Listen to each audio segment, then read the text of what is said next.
What's up guys? Welcome back to my channel. So I know you guys saw the title and you're probably like, what is Cookie going to say? And to answer the question, it's yes and no. I know that's not what you guys want to hear, but it's the truth. And before I get into the video, I know you guys are gonna ask about my necklace. You guys ask every time I wear it. I will leave the link in the description box where you can get it, but it does have Philippians 4:13. I can do all things through Christ who strengthens me. So I love to wear this as just motivation whenever I'm working out or even just day to day. So if you guys want it, check the description box and you can get your very own. So guys, personally for me, when I first started, I went all in. I don't think that I realized that there was such thing as a cheat day. There really weren't many people on social media who were kind of sharing this whole cheat day thing. Now on Instagram, there's like hashtag cheat day or cheat meals, and you know, Twitter, and just kind of everywhere on social media you can see this whole cheat day thing coming up. So I feel like in that sense that was kind of like a blessing for me, because you know, out of sight, out of mind, I had no idea about it. So I just kind of kept with whatever my caloric intake was supposed to be, and I didn't go outside of that. Nowadays I track macros. Okay, so that's the fats, carbs, and protein in your food. So it's just a more specific way to kind of track your intake versus calories. Tracking calories is still perfectly fine, because at the end of the day, losing weight is calories in versus calories out, or energy in versus energy out. And so what I want to say to you guys is that cheat days are really based on your level of discipline. Are you going to be able to really have one cheat meal and then not cheat for the rest of the day? Or are you going to be able to have one full cheat day and then not continue that the next day?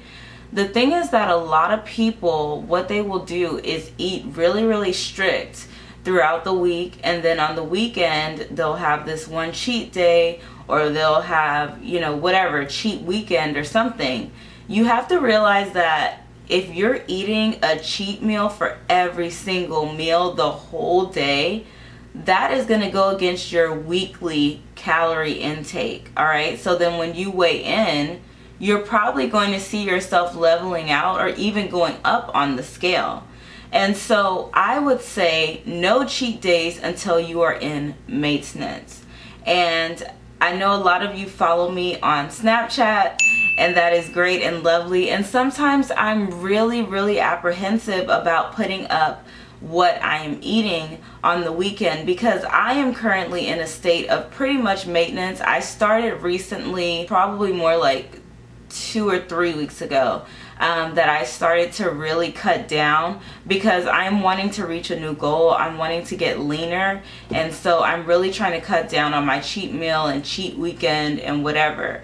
The whole point of me saying all of that is that once you get into a maintenance phase, your calories that you can take in opens up a lot more than when you're trying to put yourself in a caloric deficit to lose weight. And so if you have more calories and you're just trying to maintain and your activity level is staying the same, then of course you will be able to have a cheat day, because it's not going to affect you. Now, if your goal is to lose weight, that means that you need to be in a caloric deficit throughout the week, right? So if you've been eating these low calories all week, and then all of a sudden you come in and you eat super high calories on one day, divide that out by the rest of your week, divide that out by 7 days, and you'll see that all you've done is just brought yourself up usually to your maintenance level or above it. So if you've gone above your maintenance calories, then you're going to gain weight.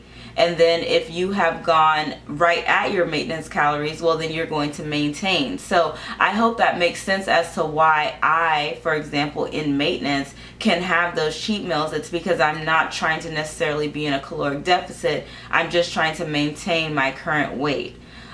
So it's really not good to put yourself in a position where you're comparing and where you're following this person and following that person, because everyone's body is different and you need to do what works well for you. Now, maybe you can't have an entire cheat weekend, or maybe you can't have an entire cheat day, or maybe you can't, you know, even have a cheat meal, but you can do little things like throughout the week.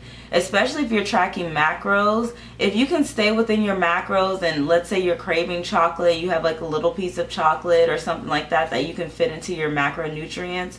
Or on the weekend, instead of taking it to that extreme and having this humongous, you know, cheat meal, you can just have something that maybe you've been craving all week, and then cut the rest of your macros or your calories throughout the day so that you can fit that in there. So there are ways around it, but in general, I would say try not to have like cheat days or huge cheat meals while you are trying to lose weight. Save that for once you get into your maintenance stage, and just give yourself little treats throughout the week so that you don't feel deprived. That is personally exactly what I did in the beginning. So if you guys are looking for a way to keep track of your calories, or if you're counting macros, keep track of your macros, then I use MyFitnessPal to do that. And I do track daily. I track daily. If I'm in maintenance stage and I have a cheat meal, I do not track. But if I am in weight loss stage or fat loss stage and I have a cheat meal, then I do track. Because even though I'm having technically a cheat meal, what I'll do is adjust my macros around my entire day so that I'm still eating within my caloric intake. Another thing that I can say about having cheat meals is, again, it's all about energy in versus energy out. So if you are going to have that cheat meal, then you need to increase your workout for that day, so at least things can level out, or you can still be in a caloric deficit depending on how hard you go. So it's up to you. Like, is this cheat meal going to be worth an hour of steady state cardio or something like that? You know, is this cheat meal going to be worth 30 minutes on the Stairmaster? Is this cheat meal going to be worth taking a class on Sunday when it was supposed to be my rest day? Those are all the things that you have to take into effect. If it's not going to be worth that, or if you know that Sunday's going to come and you're not going to get up and go to that class, then don't have, you know, you can't have the meal. You can't have your cake or your diet cake and eat it too. You just can't. So you guys have to think about what type of energy you're putting in and out of your body, and whether or not a cheat meal, a cheat day, a cheat weekend, or no cheats at all is best for you. So I hope that this video has helped you guys out, and I will see y'all next time. Bye.